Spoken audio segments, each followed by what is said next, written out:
할렐루야. 하나님의 은혜가 오늘 여러분 삶 가운데 가득하시기를 주의 이름으로 축원을 드립니다. 어제 수요일 저녁에 참 많은 내용을 좀 나눴습니다.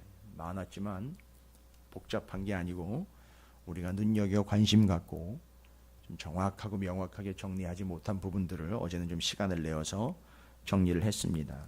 다 기억하시겠지만 왜 베드로가 그렇게 각오했던 바, 다짐했던 바, 마음 먹었던 바를 지키지 못했던 것에 대한 분명한 이유를 우리가 확인했고, 그 다음에 예수 그리스도가 복음임에 생명임에 진리임에도 불구하고 그것을 계속 토스에서 넘겨버리고 다시 넘겨버리는 것. 어제 저녁에는 제가 말씀을 드린 바 없지만 여러분, 나한테 기회가 돌아오게 되면, 내 자신에게 그 기회가 오게 되면 절대 여러분 그것을 이렇게 토스해서 다른 사람에게나 다른 상황이나 다음 상황으로 넘기지 마십시오. 내게 기회가 주어지면 그거와 이것이 다른 이야기 아닙니까? 아니, 다른 게 아니고요. 이런 식이에요. 늘 기회가 주어집니다. 기도라는 것도 기회가 주어지고, 말씀이라는 것도 기회가 주어지고, 모든 교회 안에 공식적으로 정해져 있는 시간과 모임과 모든 기회들은 다 주어진 바입니다. 근데 그것을 다른 시간이나 아닌 다른 타임으로 내지는 누군가에게, 다른 사람에게 토스하지 마십시오. 전가하지 마십시오. 그 모습이 바로 공회, 빌라도, 헤롯, 다시 빌라도에게로 토스 되는 것처럼 마치 다른 사람에게로 넘겨버리거나 다른 시간대로 넘겨버리거나 다른 방법으로 넘겨버리게 되는 그런 불상사가 생기게 된다는 것이죠. 절대 그렇게 하지 마시고, 내게 기회가 왔다 하면 바로 그때 그 기회를 받아들이시고 그것을 헌신할 수 있는 기회로 삼으시면 더없이 좋을 줄로 믿습니다. 그래서 교회 안에서는 여러 가지 눈치를 봐야 되는 일들도 생길 것이고, 다른 사람의 감정도 좀 점검해 봐야 되는 그런 일들도 있겠으나, 여러분, 그것은 차후의 문제입니다. 내게 돌아온 기회, 내게 주어진 기회는 절대 토스하지 마시고 감당하시기 바라겠습니다. 청소할 기회가 왔다. 그걸 토스하지 마시고 그걸 감당하시면 됩니다. 헌신해야 될 기회가 왔다. 그러면 감당하시기 바랍니다. 그럴 때 토스하지 마십시오. 또 기도해야 될 타이밍과 기회가 왔다. 그럼 바로 기도하시면 됩니다. 토스하지 마십시오. 바로 여러분께서 우리 안에 공회적이며 빌라도적이며 헤롯적인 요소들을 제거할 수 있는 하나의 방법이기도 합니다. 기회가 왔을 때 그것을 은혜로 감당해내는 것, 받아내는 것, 그것을 받아들이는 것, 이것이 우리 안에 그런 비신앙적인 요소들을 제거할 수 있는 하나의 요소지. 여러분, 그게 절대적인 건 아닙니다. 그게 잘못됐기 때문에 내가 그렇게 하면 또 내가 뭘 받겠지, 이런 기복신앙으로 가는 거 아닙니까? 그게 아니고 우리 안에 공회적이며 빌라도적이며 헤롯적인 요소들을 제거할 수 있는 방법 중에 중요한 한 가지 방법이라는 걸 잊지 마십시오.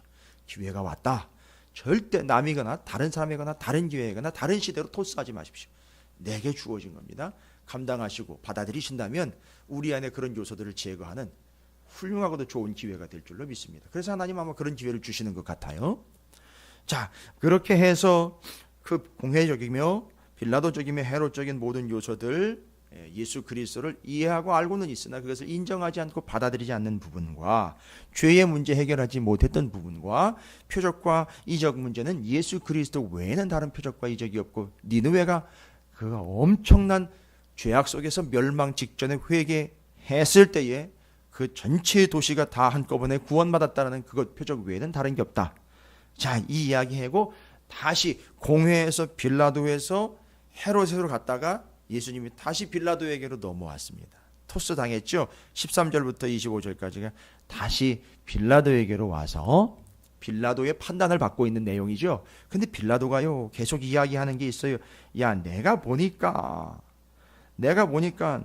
너희가 고발하는 일에 대해서 이 사람이 죄를 찾지를 못했다. 여러분, 계속 죄의 문제 해결되지 못하는 부분이지 않습니까? 이 사람에겐 죄가 없다. 아니, 계속 예수님한테 죄 없다는 얘기만 자꾸 하는 거예요. 요즘에도 교회들이 하는 얘기가 그거예요. 예수님은 죄가 없다. 예수님은 온전한 분이시다. 주님은 순결하신 분이시다. 주님은 죄가 없는 분이시다. 우리 성도들도 다 얘기를 해요. 여러분 누구랑 똑같습니까? 빌라도랑 똑같습니다. 그러면 그 죄의 문제는 어떻게 해결되는 겁니까? 아니 당연하죠. 예수님은 죄가 없어요. 그 이야기요 원칙이요 그냥 사실로만 전해놓고 끝나버립니다. 그러면 이 죄는 어디가 버린 겁니까? 어제 저녁에도 제가 심각하게 얘기 드렸지만 도대체 이 죄는 어디가 버린지 온데간데 없어지고 예수도 죄가 없으니 그를 믿는 우리도 죄가 없음 이렇게 놓으면 결론을 내어버립니다. 참 비참한 것이죠. 죄가 실종이 되어버렸어요. 죄인에게서 죄가 실종이 되어버렸습니다. 의도적 실종을 이루어낸 것이죠. 그래서 그걸 가지고 위로를 삼고 있죠. 그러나 그 죄는 주님은 죄가 없으시나. 그럼 죄가 어디로 간 겁니까? 내가 죄인이라는 것이 분명해져야 되는데 그러니까 죄가 없으신 그분이 내 죄를 담당하셨다라는 사실이 성경적으로도 정리가 되고 그걸 믿음으로써 우리의 믿음이 정립이 되는 것인데 이 죄의 문제를 빌라도는 해결하지 못한 채로 여전히 무엇만 정치적으로 남발하고 있느냐? 예수는 죄가 없다라는 걸 죄를 찾지 못했다라는 겁니다. 죄를 찾으려고 한다는 것 자체가 어불성설이죠. 누구한테서 감히 죄를 찾습니까? 15절에 헤롯이 또한 그렇게 하여 그를 우리에게로 도로 보내었도다. 뭐든 해결하지 못한 죄요.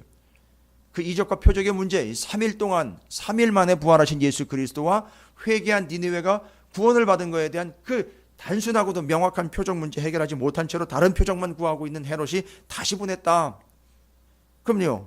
빌라도는요. 죄의 문제 해결해야 되죠. 또 역시 얘기합니다. 보라 그가 행한 일에는 죽일 일이 없느니라. 빌라도가 예수를 놓고자 하여 다시 그들에게 말합니다. 20절이죠.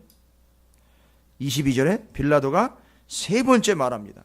이 사람이 무슨 악한 일을 하였느냐? 나는 그에게서 죽일 죄를 찾지 못하였느니 때려서 놓으리라 하니.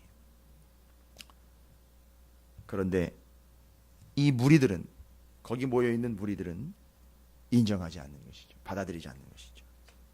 자, 이 무리들은 현재 예수 그리스도를 토스한 대상인 공회, 빌라도, 헤롯 그들의 요소를 죄다 가지고 있는 무리들이라는 걸 이제 아시겠죠. 그 요소들을 다 인정하지 않고 죄의 문제도 해결되지 못한 채로 이적과 표적만 바라고 있는 그들이라는 걸 이해하실 겁니다. 바로 그 무리들이에요. 그 무리들이 뭘 요구합니까? 빌라도가 예수 그리스도의 죄 없음을 근거로 해서 내어주려고 하자 무리들은 뭘 요구하느냐? 한 죄수를 대신 놓아달라고 그럽니다. 그 이름이 바로 어제 제가 잠깐 소개해드린 바라바라는 19절에 성중에서 일어난 밀란과 살인으로 말미암아 옥에 갇힌 자, 아주 급진적인 개혁 세력 내지는 군중을 혼란시켰던, 군중을 잘못 인도했던 무엇인가 반정부, 반세력 뭐 이런 것들을 이끌었던 그 밀란이라는 걸 보니까 아마 꽤나 영향력이 있었던 사람이기는 한 것 같습니다. 그리고 그 심각함 속에서 사람이 죽는 일도 발생됐던 것 같고요. 그래서 갇힌 자 바라바, 이제 예수 그리스도와 바라바를 놓고 저울질을 합니다. 그 바라바와 예수 그리스도 그 사이에서 빌라도는 예수 그리스도를 놓아주려고 하고 있고, 헤롯적이며 공회적이며 빌라도적인 요소를 다 이미 갖추고 있는 군중들은 예수 말고 바라바를 놓아달라고 그럽니다. 근데 여러분, 누구를 선택했느냐라고 물을 때에 우리는 정확하게 이야기를 합니다. 이 군중은 바라바를 선택을 한 게 아니라 정확하게 얘기를 합니다. 뭐라고 얘기했는지 보십시오. 21절이죠. 그들은 소리질러 이르되 그를 십자가에 못 박게 하소서, 십자가에 못 박게 하소서 하는지라. 무엇을 선택했습니까? 예수 그리스도의 죽음을 선택한 겁니다. 이해가 되십니까? 바라바를 선택한 게 아니고요, 예수 그리스도의 죽음을 선택한 거예요. 이건 반드시 이렇게 선택해야만 시나리오대로 가는 법칙 때문에 그렇습니다. 예수 그리스도의 죽음을 예수 그리스도를 선택했다라는 것도 조금 아쉽고요, 예수 그리스도의 십자가 죽음을 선택한 겁니다. 이 군중이요. 그럼 어제도 제가 잠깐 말씀드렸지만 바라바라는 인물이 누구냐? 바라바, 아람어입니다. 아람어. 달리다 쿰, 이 아람어예요. 그 당시에 그 이스라엘 지역에서 사용했던 아람어입니다. 이게 예전에 저 페르시아 시대나 이후로 남아 있었던 방언의 형식인데요. 그 아람어로 바라바는 아버지의 아들이다라는 뜻입니다. 아버지의 아들. 그러니까 지금 바라바라는 이름이 아버지의 아들. 그런데 마태복음 27장 16절에 보면 그 마태복음 27장 16절에 바라바를 소개하면서 각주를 달아놨어요. 밑에다가 설명을 조금 달아놨는데 뭐라고 하면 어떠한 사본에는 예수 바라바라고도 한다라고 나와 있어요. 그러니까 이 사람의 이름이 바라바라는 말은 의도적으로 추가를 한 것이고요. 원래 이 사람의 이름이 예수라는 거예요. 예수 바라바. 그럼 잘 보십시오. 예수 바라바는 예수인데 아버지의 아들이에요. 그런데 지금 이 바라바 대신 십자가를 지고 죽어야 되는 예수님은요, 예수 그리스도 하나님의 아들이란 말이에요. 그럼 이름으로만 놓고 보면은 똑같은 존재예요. 이름으로만 놓고. 여러분, 이건 우연의 일치가 아닙니다. 하나님의 아들 예수, 아버지의 아들 예수, 이 둘을 놓고요, 여기서 지금 뭘 설명을 하려고 하는 거냐 하면 이 희한한 상황 속에서 복음을 설명을 하려고 하는 겁니다. 잘 보시면 예수 그리스도를 죽이기로 선택을 합니다. 그래서 어떤 결과가 나왔죠? 예수 그리스도 곧 하나님의 아들이 죽고 아버지의 아들이 삽니다. 무슨 얘기인지 다시 한번 설명드릴게요. 하나님의 아들이 죽음으로 인하여 아버지의 아들 된 자가 살게 됩니다. 그럼 좀 더 쉽게 얘기 드릴게요. 하나님의 아들인 예수가 죽음으로 인하여 바라바, 곧 바라바라는 인물, 죄인 된 죄수가 아버지의 아들이 되고 그가 또한 살게 됩니다. 그래서 하나님의 아들 예수가 죽음으로 인하여 아버지의 아들이 된 죄인이 살게 되는 것을 정확하게 이 사건을 통해서 설명을 하고 있습니다. 그러니까 지금 이게 복음인 거예요. 보시면 거기 모인 모든 사람들이요, 한꺼번에 바라바가 돼버린 거고요, 예수 그리스도의 죽음과 함께 거기 모인 모든 자들이 다 살게 된다는 얘기입니다. 이해가 되십니까? 뭐가 돼서죠? 아버지의 아들이 됨으로. 누구를 통해서죠? 예수 그리스도를 통해서 우리가 바라바가 아버지의 아들이 되고 예수의 죽음으로 그가 노임을 받게 되는, 하나님의 아들 때문에 아버지의 아들이 되었고 하나님의 아들의 죽음으로 인하여 그가 바로 풀려나고 살게 되었다라는 이 놀라운 사실, 이게 복음을 설명하고 있다라는 사실입니다.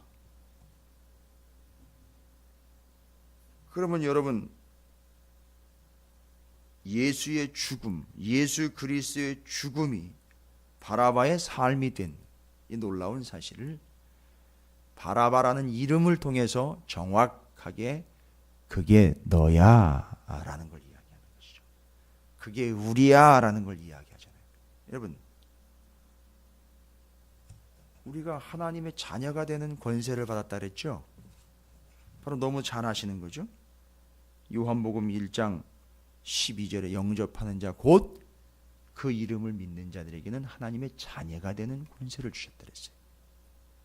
여기 바라바는 무엇 때문에 아버지의 아들이 되는 거냐? 구절을 이야기하시면 예수 그리스도 때문에 하나님의 아들 예수 그리스도 때문에 아버지의 아들이 되었고, 그 예수 그리스도의 죽음으로 인하여 이 아버지의 아들은 풀려나게 되는 겁니다.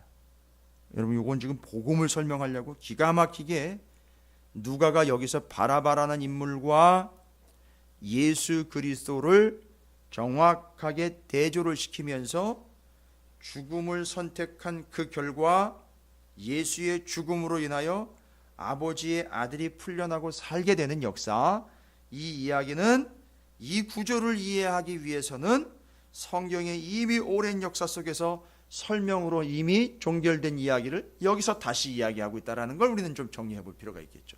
제일 창세기로 넘어가면 창세기에서 가죽 옷 이야기겠죠. 가죽 옷이 생명 있는 것이 피를 내어주고 죽음으로 가죽 옷을 입혀서 살려낸 그 이야기부터 시작을 해서 6월절의 어린 양 이야기. 아니, 이 구조를 이해 못하면 이 이야기도 이해가 안 되는 겁니다. 그 전반적인, 그 전체적인 그 처음 이야기서부터 시작을 해서 여기 지금 바라바 이야기까지, 이거는 하나의 틀로 지금 내려오고 있고 연결되어 있는, 고리가 되어 있는 겁니다. 가죽옷 입힌 이야기, 짐승을 죽여 가죽옷을 입혀주신 이야기, 6월절의 어린 양 이야기, 도피성 이야기, 대속죄일, 아자젤 염소, 죄를 전가시켜 광야로 내몰아버린 그 아자젤 염소, 어디 가서 죽든지 상관이 없어요. 왜죠? 죄를 뒤집어 쓴 것이기 때문에 멀리 가서 죽으면 죽을수록 더 효과 만점이죠. 바로 그런 아자젤 염소, 그 다음에 구약의 역사 속에서 1500년 동안, 물론 중간에 흐지부지 됐던 역사도 있지만 수없이 많이 희생됐던 제물들 다 연결이 돼야 되죠. 그게 총 집약이 돼야 하나님의 아들 예수 그리스도가 죽음으로 인하여 그 바로 바라바라는 그 존재의 죄인이여 여기 밀란을 일으켰으며 살인을 일삼으며 옥에 갇혔어, 그 죄의 감옥에 갇혀있던 그가 아버지의 아들이 되어 풀려나는 역사가 이렇게 설명이 된다는 것이죠. 이게 구약의 전체적인 역사 속에서 쭉 연결이 되면서 여기까지 이르게 됐다는 얘기입니다. 여러분, 이게 복음입니다. 지금 13절부터 25절까지는 예수 그리스도와 바라바, 그리고 바라바라는 그 존재가 바로 누구를 예표하고 있느냐? 우리를 예표하고 있다는 거죠. 그게 나다, 우리다라는 걸 이야기하는 거예요. 그게 너희다라는 걸 이야기하는 거예요. 그러니까 뭘 들어먹어야 되죠? 군중들이 예수의 죽음을 저놈 죽여라라고 이야기할 때에 바라바 놔줘라 라고 이야기하면서 판결이 되고 예수 그리스도께서 죽으시고 바라바는 풀려나고, 뭔 얘기입니까?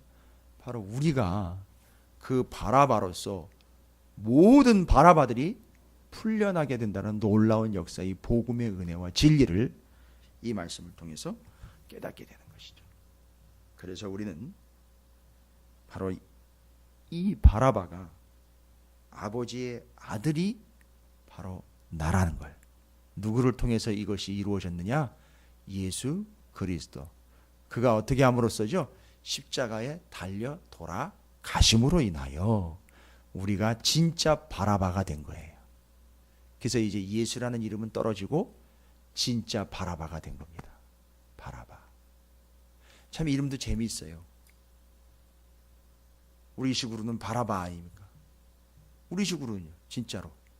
우리 식으로는 이제 진짜 아버지만 바라봐야 되는 것이고, 예수만 바라봐야 되는 거고, 십자가만 바라봐야 되는 거죠. 그 바라바라는 인물은 예전에는 그 밀란과 폭동이요 죄악의 감옥에 갇혀 있었던 자가 주의 죽음으로 인하여 척 하고 열리면서 쫙 풀려나면서 해방된 존재, 아버지의 아들이 되는 것이죠.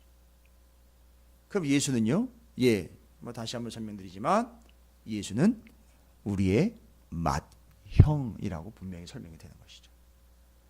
그래서 이게 복음을 지금 증거해주고 있고 복음을 설명해주고 있습니다. 한때 있었던 스토리나 이야기가 끝나는 것이 아니라 그 바라바가 누구냐? 오늘날 바로 우리다라는 걸 이야기하는 것이죠. 정리를 끝내는 겁니다. 이게 복음인 것이죠. 그래서 이 구조 속에서 복음이 다시 한번 정리가 되면서 오늘날 이 시대에 바라바. 그러니까 잘 보십시오. 이게 어떻게 이해해요? 공회, 빌라도, 헤롯 누구로 넘어오죠? 바라바로 넘어오는 거예요. 그래서 공회와 빌라도와 헤롯은 어떻게 해버렸죠? 다 토스 해가지고선 이게 누구한테로 온 겁니까? 바라바에게로 온 거예요. 그 바라바는 전적인 혜택을 누린 자예요. 전적 은혜로서. 아주 전적인 은혜예요. 이 바라바가 그 혜택을 누리게 된 겁니다. 그래서 거기 모였던 자들에게 정확하게 한마디 선포하죠. 너희들 모두가 다 바라바다. 오늘날로 이야기하면 우리 모두가 다 바라바다. 내가 바라바다. 진짜 바라바가 되는 겁니다. 이제 진짜 바라바. 아버지의 자녀가 되는 것이죠. 예수 그리스도를 통해서. 그래서 그 이름이 같아요. 예수 그리스도와 예수 바라바가 같은 거죠. 하나님의 아들 예수 그리스도와 아버지의 아들 바라바가 같은 거예요. 왜냐하면 이제 형제가 되었잖아요. 맏형되시고 우리는 구원받은 하나님의 자녀, 같은 하나님의 자녀가 되어버렸잖아요. 같은 거예요. 이게 돼버린 겁니다. 여러분, 이게 또 다른 여러분에게는 놀라운 복음의 진리로 여러분께서 복음을 이해하시는 중요한 틀이 된 줄로 믿습니다. 우리는 다 바라바예요. 진짜 바라바가 돼야 됩니다. 그래야 정말로 진정으로 예수 그리스도 복음과 십자가만 바라보면서 살아가는 존재가 되게 될 줄로 믿습니다. 이 이후로 바라바에 대한 이야기는 안 나와 있으나 이 복음을 완벽하게 누리며 살게 된 정말 중요한 인물 중 하나, 온 인류와 그리스도인들을 대표하는 바로 바라바가 복음의 첫 수혜자가 됐다는 것을 잊으시면 안 되겠습니다. 놀라운 이 복음의 진리가 내 이야기다라는 것, 나의 스토리라는 사실 잊지 마시고 오늘 여러분께서 그 진정한 풀련한 바라바로 주님만을 바라보는 복된 삶으로 살아가시는 한날의 삶이 되시기를. 그래서 이 하나님의 아들 예수 그리스도, 아버지의 아들 바라바, 이 두 관계를 오늘 하루 종일 한번 묵상해 보십시오. 아마 복음이 선명해지면서 환해질 겁니다. 아마 풍성해질 겁니다. 맞습니다. 제가 먼저 고백합니다. 제가 바로 그 바라바입니다. 여러분 모두가 다 바로 그 바라바입니다. 이건 책망의 오조가 아니라는 걸 아시겠죠? 진짜 내가 바라바입니다. 아버지의 자녀입니다. 예수 때문에 가능합니다.